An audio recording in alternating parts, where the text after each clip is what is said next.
Eric here. I am sorry this is getting out so late, and welcome to week 6. You've or reached the hump. Um, Today I am or this week you are only assigned your only assignment is to create an outline for your final paper. The outline is really important. What the outline does is it organizes the evidence that you've collected in such a way that it makes everything else you do a whole lot easier. One of the problems with student essays is that students don't often realize that they have to give evidence for everything they're saying in the paper as they talk about the issue they're talking about. And then they take that evidence and they tell the reader what information is important that will support your reasoning for the paper.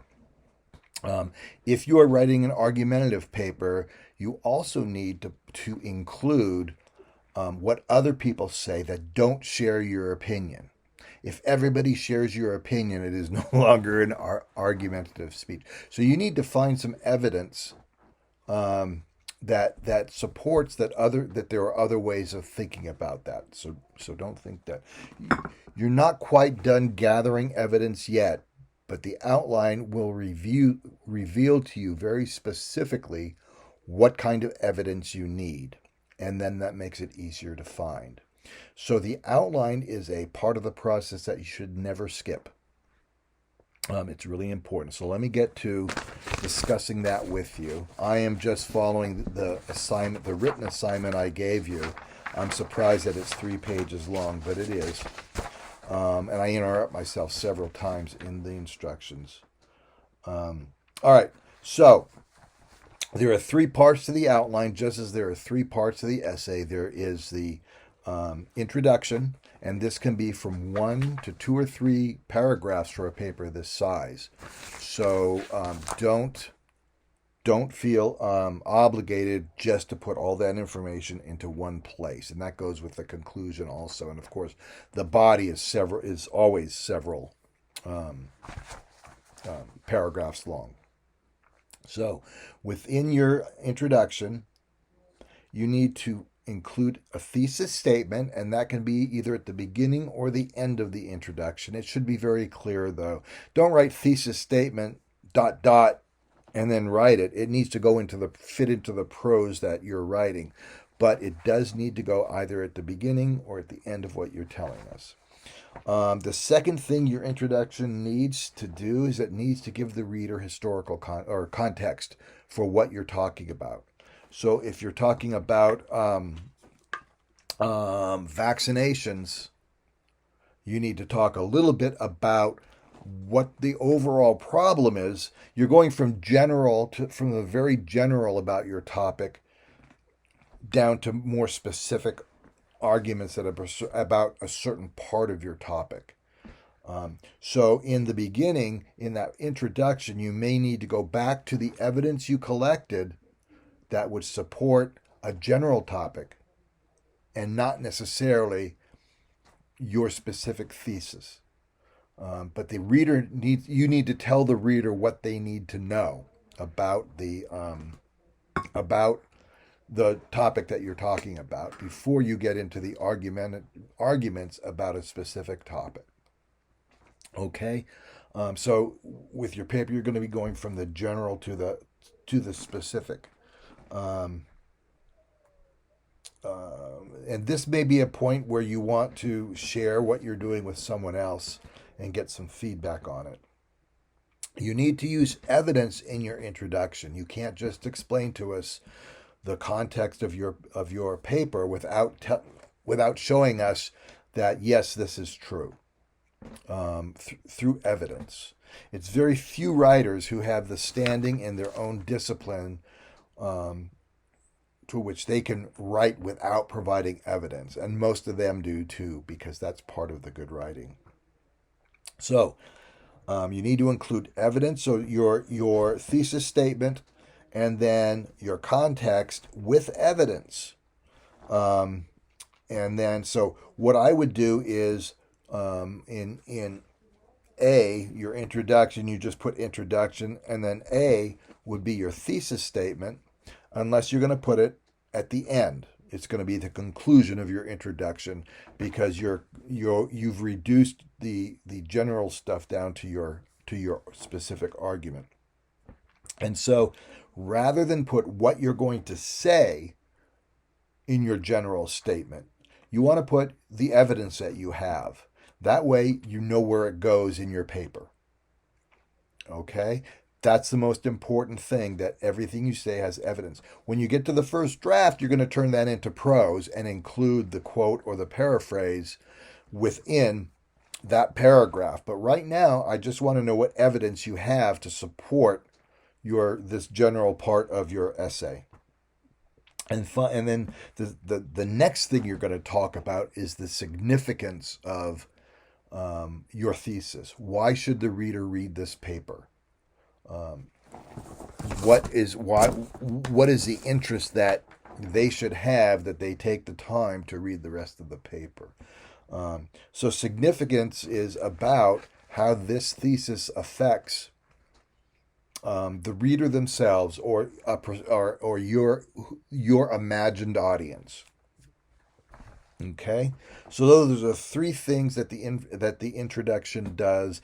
I have them kind of arranged in a funky way on your outline. The Roman numerals do mean a new paragraph. However, if you want to rearrange these specific statements and the specific things you do, the order of those paragraphs can be different if you like. So, thesis statement, context, and the significance of it. And when you do your outline, you're going to start with A, introduction, just the word. Roman numeral 1, introduction. A would be your thesis statement, or that might be at the end of that. And then the general, the evidence you have, general statements about the topic, a general statement for B, and then 1 and 2 and 3, or however many pieces of evidence you have, will go under there. And that's where those will go in your paper. And all you need to do is put the paraphrase or the quote in, and then the page number and the author. The author and the page number. Do not put a P in your outline for page number. We all know what that number means. Okay? The MLA has citations for many different things that you might use. A website where there aren't necessarily pages. And you need to check that to make sure you're right. So I would download a copy of the MLA Styles Handbook, or if this is a social science issue, the APA, either one, don't mix them, and have those handy for you. And later on, you're going to need the elements of style when you start to write the prose. Okay, so we've done the introduction. It's 2 to 3 paragraphs. Each page of your paper should have probably about 3 paragraphs or partial paragraphs on it. If you're getting into a half a page and you haven't switched paragraphs, you're either getting too wordy or you're going away from your thesis. And we don't want that to happen. So keep your paragraphs as tight as possible and make sure each paragraph, each topic sentence is talking about a part of your thesis. Okay? Because if we're talking about vaccines, you don't want to go back to, you don't want to produce evidence that talks about a pre-vaccine time, unless to just mention it, and that takes evidence too. But really focus in on that part of the background and context we need to understand what you're specifically going to write about. All right. Then part 2 is the body, and that is going to be several paragraphs and several different points. Please make sure that each paragraph deals with only one topic, and be as tight as you can with that. Okay, if you give too much information in one paragraph, the reader's going to get lost. So you want to keep those paragraphs tight. Like I say, about a third of a page per paragraph.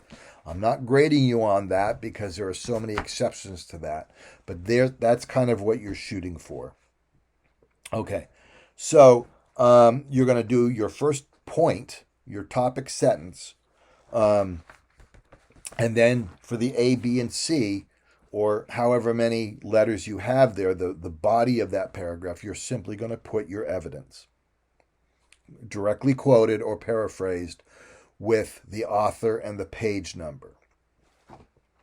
And if you did your works cited page right in your work, all you need to do is take that page that you did from your thesis, from when you narrowed down your thesis, and only use the ones that are going to go into your paper.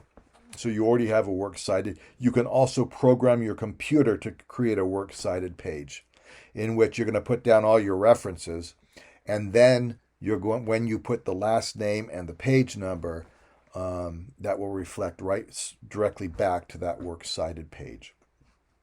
All right, and you do need a works cited page after your outline. I don't have that on the paper, so I'm going to be fairly generous with that. But if you can remember to do it and you know how to do it, it's in the MLA handbook. You want to have that on there too, so I can look back and see where you're referring. Because if you're referring to the same piece of evidence over and over and over again, then you're really just restating what that article or book said, and that's less persuasive than having more than one person's viewpoint as evidence. Okay. Each paragraph, you need to write the topic sentence, the evidence, and then the conclusion. Okay? The conclusion could just be a link to the next paragraph, or it could be an analysis of what you want the reader to take away from that paragraph, and then lead into the next paragraph. So you don't have to stick with one or the other. You can do them both. You can use those as needed in your paper. So you would have the topic sentence, your pieces of evidence, and then the conclusion for however many paragraphs you think you're going to have.